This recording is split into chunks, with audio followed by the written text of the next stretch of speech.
ओम नमो भगवते वासुदेवाय। बोलिए श्री हरि विष्णु भगवान की जय। श्री हरि विष्णु और माता लक्ष्मी की कृपा आप और आपके परिवार पर सदैव बनी रहे, इसी कामना के साथ आज हम आपको अनंत चतुर्दशी व्रत के बारे में बताएंगे। अनंत चतुर्दशी व्रत कब है, क्या है शुभ मुहूर्त, और साथ ही पूजा विधि भी आपको आज के वीडियो में बताएंगे। और साथ ही इसकी व्रत कथा और इसकी उद्यापन विधि भी आज विस्तार से आपको संपूर्ण जानकारी अनंत चतुर्दशी के बारे में आज हम आपको देने जा रहे हैं। भाद्रपद मास के शुक्ल पक्ष की चतुर्थी को अनंत चतुर्दशी व्रत मनाया जाता है, जिसे अनंत चौदश भी हम कहते हैं। यह पर्व भगवान विष्णु की पूजा का प्रतीक है और विष्णु पुराण में इसकी महिमा का विस्तार से वर्णन किया गया है। इस दिन विशेष रूप से भगवान विष्णु की उपासना की जाती है। अनंत चतुर्दशी व्रत को करने से भगवान विष्णु की कृपा प्राप्त होती है और यह व्रत जीवन के समस्त दुखों का नाश करता है और सुख शांति और समृद्धि को लाता है। इसे करने से व्यक्ति के सभी संकट दूर होते हैं और उसे मानसिक शांति प्राप्त होती है। इस दिन का विशेष महत्व गणेश उत्सव के अंतिम दिन के रूप में भी किया जाता है, जब गणपति बप्पा का विसर्जन होता है। अनंत चतुर्दशी व्रत श्रद्धा और विश्वास के साथ करने से जीवन में सुख शांति और सफलता की भी प्राप्ति होती है। भगवान विष्णु की कृपा से भक्तों के सभी कष्टों का निवारण होता है और उनके जीवन में नई ऊर्जा और उत्साह का संचार होता है। इस बार अनंत चतुर्दशी कब है, यह भी हम आपको आज बताएंगे। यह भगवान विष्णु को समर्पित है और इसे भाद्रपद शुक्ल चतुर्दशी के दिन मनाया जाता है। इस साल अनंत चतुर्दशी 17 सितंबर दिन मंगलवार को मनाया जाएगा। अनंत चतुर्दशी की तिथि प्रारंभ हो रही है 16 सितंबर से ही दोपहर 3:10 से, और यह तिथि समाप्त हो रही है 17 सितंबर 11:44 पे। ऐसे में अनंत चतुर्दशी का व्रत 17 सितंबर दिन मंगलवार को रखा जाएगा। इस दिन का पूजा मुहूर्त सुबह 6:07 से 11:44 तक रहेगा। ये थी अनंत चतुर्दशी की पूजा मुहूर्त। अब पूजा विधि भी हम आपको बताते हैं कि अनंत चतुर्दशी के दिन प्रातःकाल स्नान करके स्वच्छ वस्त्र धारण करें, घर के पूजा स्थल को साफ करके गंगा जल से शुद्ध कर लें।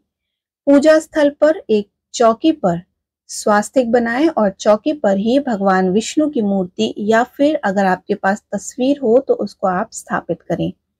उनके सामने एक लाल रंग का कपड़ा बिछाएं और एक नए धागे को हल्दी और केसर में रंग कर उसमें 14 गांठें लगाएं। इसे अनंत सूत्र कहते हैं। इस हल्दी मिली हुई, केसर मिली हुई जो धागा है, उसको अगर 14 गांठें आप लगा कर रखते हैं, ये एक सूत्र कहलाता है, जिसको अनंत सूत्र कहते हैं। भगवान विष्णु को तिलक लगाएं, चावल, पुष्प, धूप, दीप, नैवेद्य आदि और पंचामृत उनको अर्पित करें। अनंत चतुर्दशी की व्रत कथा का पाठ करें और परिवार के सदस्यों को भी ये इस पाठ को सुनाएं। पूजा के बाद अनंत सूत्र को पुरुष दाहिनी कलाई में और महिलाएं बाईं कलाई में बांधें। पूजा समाप्त होने पर सभी को प्रसाद वितरण करें और स्वयं भी उस प्रसाद का भोग खुद भी लगाएं। अनंत चतुर्दशी की पूजा संपूर्ण होती है। इस विधि से आप अनंत चतुर्दशी के दिन पूजा कर सकते हैं। ध्यान रखने वाली बात यह है कि आपको इस दिन 14 गांठ लगी हुई एक धागा रंग करके आपको इस सूत्र को रखना है, जो कि पूजा समाप्त होने के बाद आपको इसको अपने बाह में बांधना है। आइए हम आपको अब अनंत चतुर्दशी व्रत की कथा सुनाते हैं। सतयुग में सुमंत नामक एक ब्राह्मण था। उसकी पत्नी का नाम दीक्षा था और उनकी एक सुंदर कन्या थी जिसका नाम शीला था। शीला के थोड़ी बड़े होने पर उसकी माता दीक्षा का निधन हो गया। दीक्षा के निधन के बाद सुमंत ने कर्कशा नामक एक दूसरी स्त्री से विवाह कर लिया। कुछ समय बाद सुबंत ने अपनी कन्या शीला का विवाह कौंडिन्य नामक ब्राह्मण से कर दिया। सुमंत अपनी कन्या को कुछ धन देना चाहता था, परंतु कर्कशा ने उसे ऐसा करने से मना कर दिया। जब शीला अपने पति कौंडिन्य के साथ ससुराल से विदा हो रही थी तो कर्कशा ने एक बक्से में ईंट पत्थर भरकर उसे दे दिए। कौंडिन्य अपनी पत्नी को लेकर जा रहा था और मार्ग में थक कर वह यमुना नदी के किनारे ठहरा। वहां उसने देखा कि कुछ स्त्रियां अनंत भगवान का पूजन कर रही थीं। शीला ने उनके पास जाकर पूजन में भाग लिया और विधि अनुसार 14 गांठें बांधकर उसे केसर के रंग में रंगा और अनंत भगवान का पूजन करके वो डोरा, जिसे हम अनंत सूत्र कहते हैं, अपने हाथ में बांध लिया। शीला के घर आते ही घर धन धान से परिपूर्ण हो गया। एक दिन कौंडिन्य ने ससुराल से मिले हुए बक्से को खोलकर देखा तो उसमें रखे ईंट और पत्थर को देखकर अत्यंत क्रोधित हो गया। शीला के हाथ में पीला धागा बांधा देखकर उसने समझा कि शीला ने उसे वश में करने के लिए कोई यंत्र बांध रखा है। उसने वह धागा छीनकर आग में डाल दिया।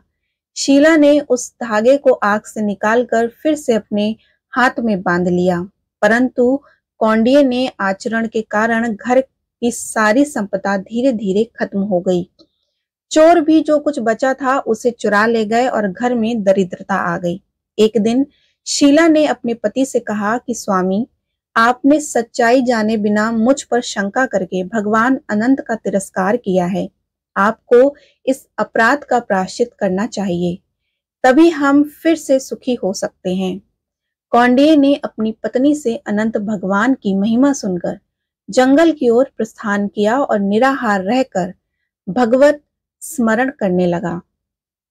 एक दिन उसने वन में एक आम के वृक्ष को देखा जो फलों से लदा हुआ था, परंतु उस पर ना तो कोई पक्षी बैठा था और ना ही कोई कीड़ा मकोड़ा उस पर चढ़ता था। कौंडिन्य ने उससे पूछा कि हे महाद्रुम, क्या तुमने भगवान अनंत को देखा है? वृक्ष ने उत्तर दिया कि हे ब्राह्मण, मैंने आज तक किसी अनंत का नाम भी नहीं सुना। आगे बढ़ते हुए कौंडिन्य ने एक बछड़े सहित गाय देखी। उसने पूछा कि हे धेनु, क्या तुमने इस वन में अनंत भगवान को देखा है? गाय ने उत्तर दिया कि हे ब्राह्मण, मैं अनंत को नहीं जानती। फिर उसने हरी घास पर बैठे एक बैल को देखा। उसने वही प्रश्न किया, क्या तुमने अनंत नामधारी किसी देवता को इस वन में देखा है? तो बैल ने कहा कि नहीं, मैंने अनंत को नहीं देखा। इसके बाद कौंडिन्य को एक हाथी और गधा मिला। उसने उनसे भी वही प्रश्न किया। उन दोनों ने तिरस्कार भरे शब्दों में कहा कि हमने किसी अनंत नामधारी को आज तक नहीं देखा। कौंडिन्य ने सोचा कि दुनिया का कोई प्राणी जिस अनंत को नहीं जानता, ना ही देखा है और ना ही सुना है, पता नहीं वह अनंत कौन है, कैसा है और कहाँ रहता है। इसी चिंता में थक कर वह एक ओर बैठ गया। थोड़ी देर में अनंत भगवान एक वृद्ध ब्राह्मण के रूप में उसके सामने आए और उसका हाथ पकड़कर अपनी पुरी में ले गए। उस पुरी का वैभव और शांत वातावरण देखकर कौंडिन्य को बड़ा संतोष हुआ। उसने वृद्ध ब्राह्मण से पूछा कि भगवान, आप कौन हैं? यह कौन सी नगरी है? यह सुनकर प्रभु ने अपना वृद्ध ब्राह्मण का भेष हटा दिया और शंख चक्र गदा एवं पद्म धारण किए हुए चतुर्भुजी विष्णु के रूप में दर्शन दिए।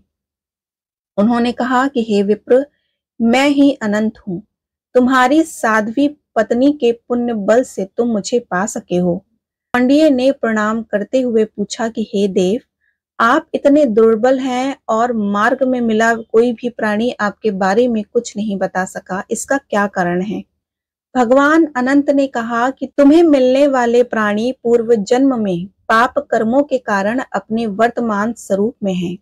जैसे वह वृक्ष पहले एक घमंडी ब्राह्मण था जो अपने शिष्यों को पूरी विद्या नहीं सिखाता था।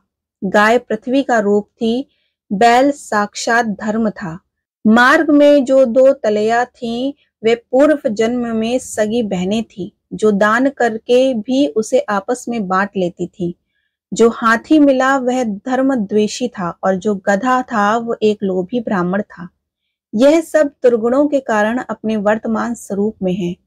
तुम यह जान लो कि दुर्गुणों से युक्त पुरुष मुझे कभी प्राप्त नहीं कर सकता। मुझे तो सरलता का गुण रखने वाले ही प्राप्त कर सकते हैं। वह गुण तुम्हारी पत्नी में है, जिसके पुण्य साधना से प्रभाव से तुम मुझे पा सके हो। कौंडिन्य भगवान अनंत की भक्ति से ओतप्रोत होकर अपने घर लौटे और अपनी साध्वी पत्नी का आदर करने लगे। उनका घर फिर से धन धान्य से भरपूर हो गया और घर में सुख शांति व्याप्त हो गई। तो ये थी अनंत चतुर्दशी व्रत की कथा। अब आइए आपको बताते हैं अनंत चतुर्दशी व्रत का उद्यापन कैसे किया जाता है। अनंत चतुर्दशी व्रत उद्यापन विशेष रूप से महत्वपूर्ण होता है। व्रत उद्यापन के समय ब्राह्मण को भोजन करवाया जाता है और दान किया जाता है। व्रत उद्यापन के बाद ही व्रत को पूर्ण माना जाता है। व्रत के दौरान शारीरिक और मानसिक रूप से स्वस्थ रहें, सात्विक भोजन करें और नकारात्मक विचारों को दूर रखें। व्रत का पारण अगले दिन सुबह किया जाता है और पारण के समय भगवान विष्णु को फल, मिठाई आदि का भोग लगाया जाता है। अनंत चतुर्दशी के दिन गोवर्धन पूजा भी की जाती है। व्रत के दौरान फलाहार ही करना चाहिए और व्रत के दौरान किसी भी प्रकार का मांस, मछली या अंडा नहीं खाना चाहिए। व्रत के दौरान शराब या अन्य नशीले पदार्थों का भी सेवन नहीं करना चाहिए। इस दौरान सत्य बोलना चाहिए और दूसरों की सेवा करनी चाहिए। अनंत चतुर्दशी का व्रत भाद्रपद मास के शुक्ल पक्ष की चतुर्थी तिथि को किया जाता है और इस दिन अनंत सूत्र को हाथ में बांधना शुभ माना जाता है।